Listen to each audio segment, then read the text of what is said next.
Welcome back today match prediction and highlight. তো কেমন আছো তোমরা? আজকে আমি আলোচনা করবো নিউজিল্যান্ড ভার্সেস পাকিস্তান সেকেন্ড টি20 ম্যাচ, যেটা খেলা হবে কাল 14 জানুয়ারি 2024 ইন্ডিয়ান টাইমে সকাল 11:40 AM খেলা।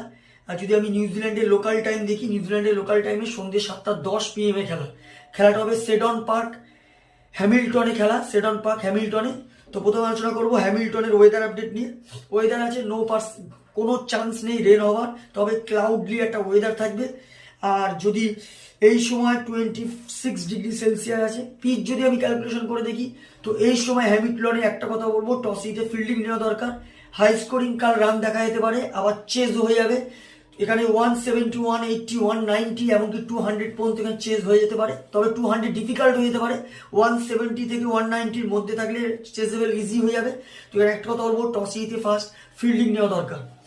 নিউজিল্যান্ডে যদি প্লেইং 11 দেখি বা প্রেডিক্টেড 11 দেখি, Finn Allen, Devon Conway wicket keeper, Kane Williamson captain, Daryl Mitchell, Glenn Phillips, Mark Chapman, Adam Milne, Matt Henry, Tim Southee, ঈশ্বরদী আর ব্রেন সিয়ার্স। পাকিস্তানে যদি প্লেইং 11 দেখি, Mohammad Rizwan, Saim Ayub, Babar Azam, Fakhar Zaman, Iftikhar Ahmed, Azam Khan wicket keeper, Aamer Jamal, Usama Mir, Shaheen Shah Afridi captain, Abbas Afridi আর হারিশ রাফ। দুটো টিমের আমি প্লেইং 11 বলেই দিলাম।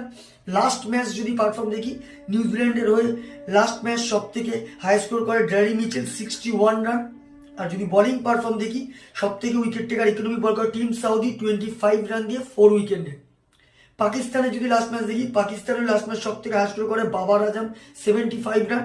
আর যদি বোলিং পারফর্ম দেখি, সব থেকে উইকেট টেকার ইকোনমিক বল করে আব্বাস আফ্রিদি 34 রান দিয়ে 3 উইকেট নেয়। তো যাই হোক, নিউজিল্যান্ড ভার্সেস পাকিস্তান টিম যদি এখানে আমি যদি টিমের বিচার করি, তো নিউজিল্যান্ড অনেকটা এগিয়ে আছে হোম গ্রাউন্ডে দিক থেকে অনেকটা এগিয়ে আছে। টি20তে নিউজিল্যান্ড যথেষ্ট ডেঞ্জার।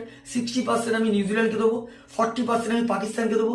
তারপর আবার যে হ্যামিল্টনে খেলা সেডন পার্ক, এখানে পাকিস্তানের রেজাল্ট যথেষ্ট বাজে। এখনো পর্যন্ত একটাও নিউজিল্যান্ডের সঙ্গে পাকিস্তান এই গ্রাউন্ডে জেতেনি। তো এখানেই আমার প্রেডিকশন, সেকেন্ড টি20ও New Zealand win this game, New Zealand second টি20 ম্যাচ জিতবে, এটা আমার প্রেডিকশন। আর যদি টপ ফ্যান্টাসি পিক দেখি কারা কারা এই ম্যাচে পারফর্ম করতে পারে, নিউজিল্যান্ডে যদি টপ ফ্যান্টাসি পিক দেখি, Finn Allen, Devon Conway, Glenn Phillips আর মার্ট হেনরিকে টপ ফ্যান্টাসি পিকের মধ্যে রাখবো। পাকিস্তানে যদি টপ ফ্যান্টাসি পিক দেখি, এখানে ফাকার জামান, মোহাম্মদ রিজওয়ান, ইফতেখার আহমেদ আর শাহিন শাহ আফ্রিদিকে টপ ফ্যান্টাসি পিকের মধ্যে রাখবো। রানের যদি ক্যালকুলেশন করা হয়, যদি নিউজিল্যান্ড ফার্স্ট ব্যাট করে, তো আমার ক্যালকুলেশন নিউজিল্যান্ড 170 থেকে 180 মধ্যে করবে, যেটা 20 to 25 রানে নিউজিল্যান্ড এই ম্যাচ জিতে যাবে। যদি পাকিস্তান ফার্স্ট ব্যাট করে, তো আমার ক্যালকুলেশন পাকিস্তান 160 থেকে 170 মধ্যে করবে, নিউজিল্যান্ড এটা 4 উইকেট কি 5 উইকেটে এই ম্যাচ জিতে যাবে। তো ভিডিওটি ভালো লাগলে লাইক করো, শেয়ার করো, কমেন্ট করো আর সাবস্ক্রাইব করো। বাই।